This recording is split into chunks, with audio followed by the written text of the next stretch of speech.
I don't think there should be red flags in this decision. Yeah. That God was completely using them to try to warn me, try to protect me. You're just everything I prayed for. Your spouse is the only family member you get to choose. Choose wisely.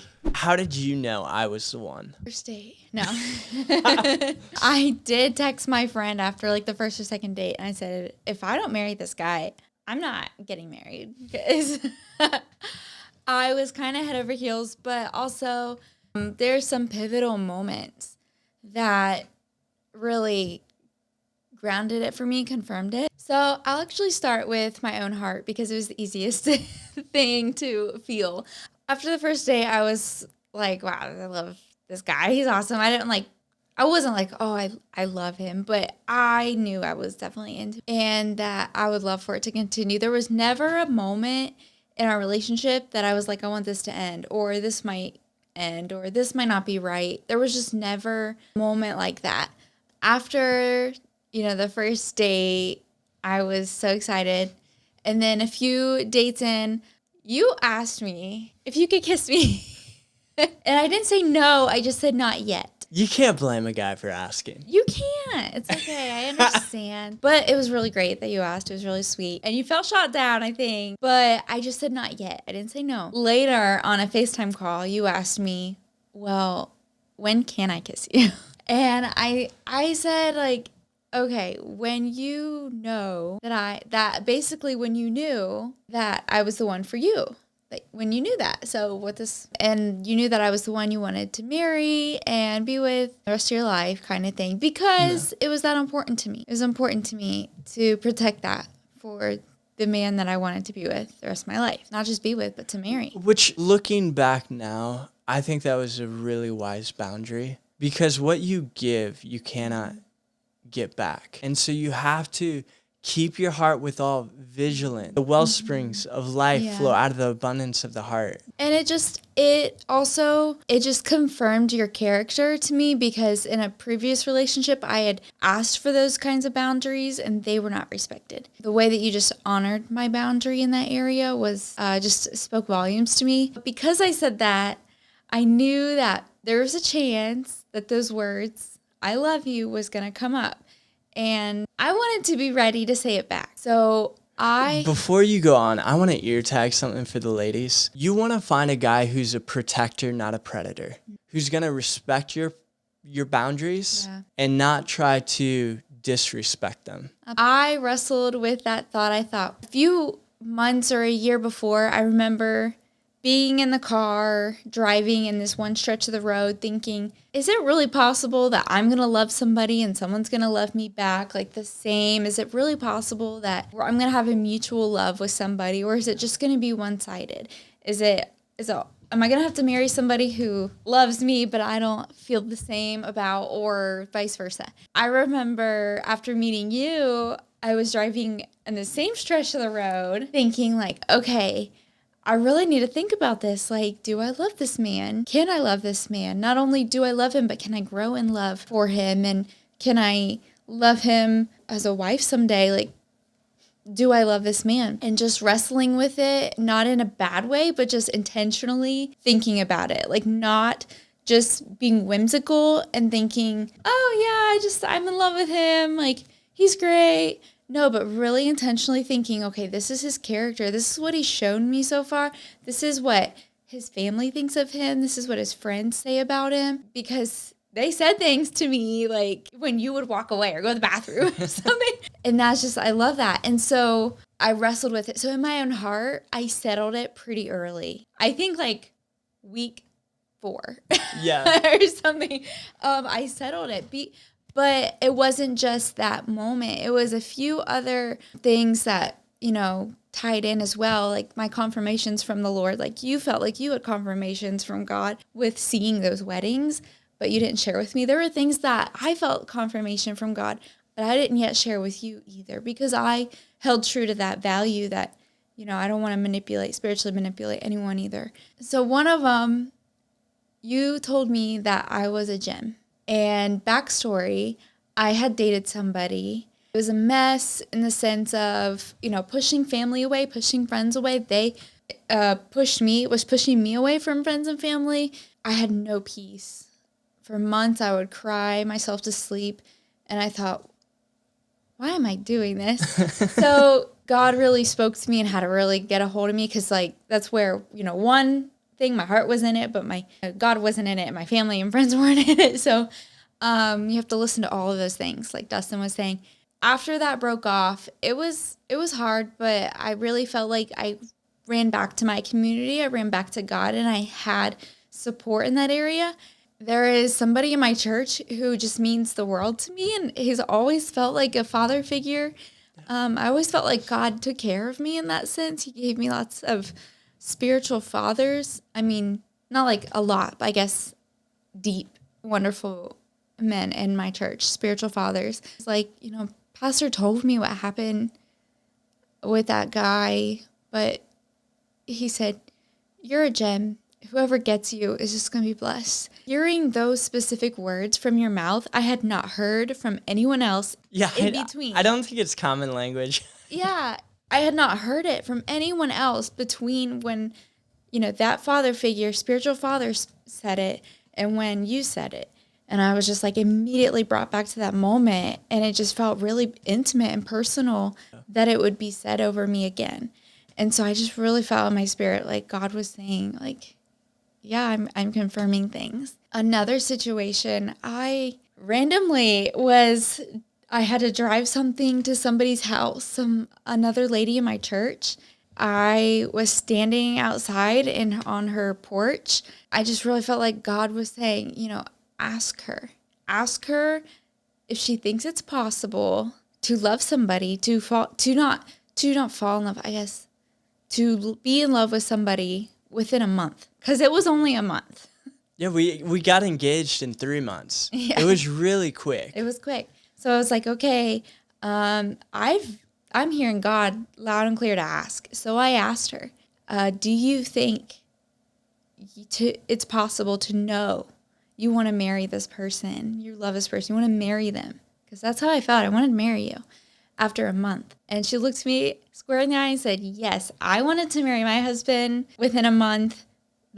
She knew within a month that she wanted to marry her husband. And they've been together many years. They're just very faithful, older couple who God has blessed. She really confirmed that to me, and I thought that spoke volumes to me, that God would prompt me to ask her, and her answer to immediately be yes, and just how her story unfolded. What's amazing about that is when I had the broken off engagement, when I was unhealthy, insecure, and foolish, it took me longer to make a poor decision. Mm-hmm. But then when we were dating and I was healthy, I knew my values, mm-hmm. my vision, my purpose, what I wanted and why I wanted it, and I made a good decision faster. Yeah. Like when you're healthy, things go so much quicker in the dating process. Mm-hmm. Like I would almost challenge and say, if you don't know you want to marry them in a year, probably shouldn't.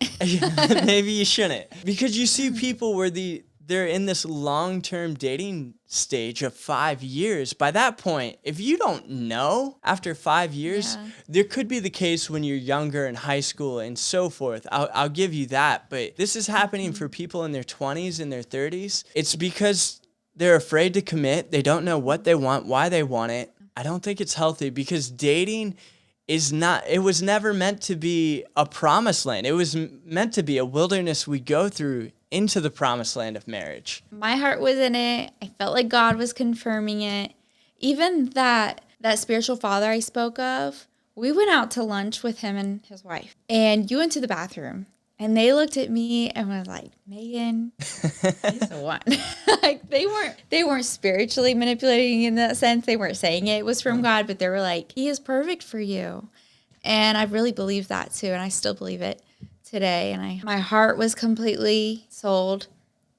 I felt like confirmation from God. And I just want to speak on just a tidbit of, not only did you fit so well into my church community and all my friends and so well into my own family, like you're just everything I prayed for. When I prayed for somebody who would fit in my family, somebody who would love them for who they are, but love them enough to pray for them and want to see their lives turn to Christ. And that's our heart. And that's our heart for both of our families. but loving them where they are and not, because I did date somebody who was trying to say, well, they're just awful people. You shouldn't be around them. Like, okay, well, I was a sinner once. Like, it was just crazy. But my mom and my stepdad in the previous relationship I was in, just internal turmoil between me and them. Me trying to make something work that wasn't going to work or wasn't going to end well. Them knowing it wasn't going to end well. Them knowing it wasn't right. But me trying to justify, well, they're not Christians. They're not in church, so they don't know. But to come to find out, after everything unfolds, they surrender. They stop fight. They stop pushing against me and what I was trying to do, where I was trying to go, trying to move across the country. They finally gave up and just surrendered that fight. Luckily, the Lord worked it out anyway. But later realizing that God was using them. That God was completely using them to try to warn me, try to protect me, and that God does speak to our parents, and God does speak to them, even those who might not be Christians. I think I would add to that is you were in your 20s, and in today's culture, a lot of men and women would say, I no longer need to listen to my parents at that point. In the Bible, it says, honor your parents, for long life will be with them. I have come to realize, like, as I get older, 20s, now 30s, my parents are really wise. And if you don't have a conversation with your parents within a few days, I'm like, we haven't talked to them in a while. Yeah.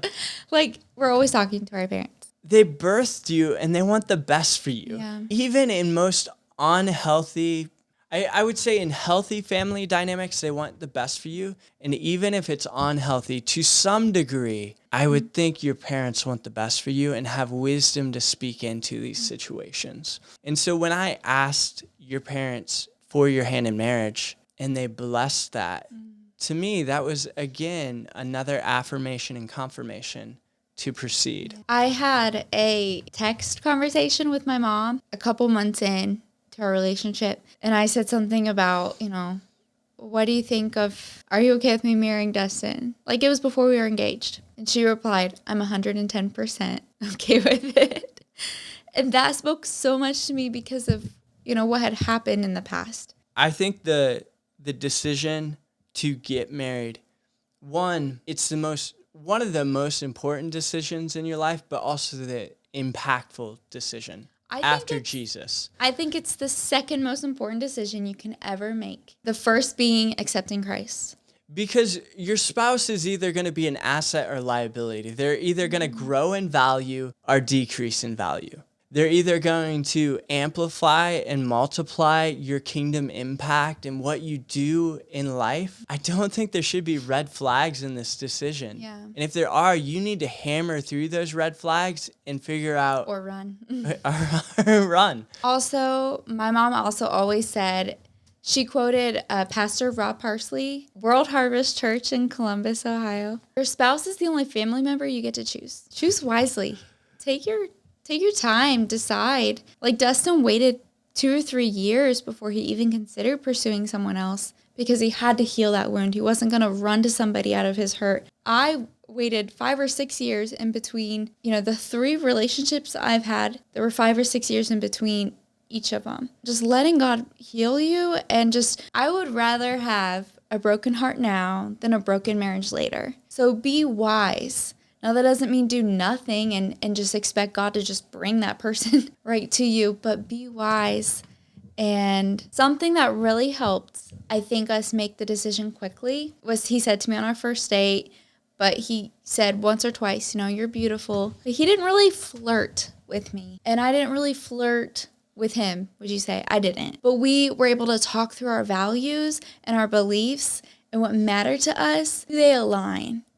I think that really helped us decide quicker because we weren't processing through all of the emotions of flirting, but just the true character of the other person, as well as, just the simple admiration of. That's the story of how we knew they were the one.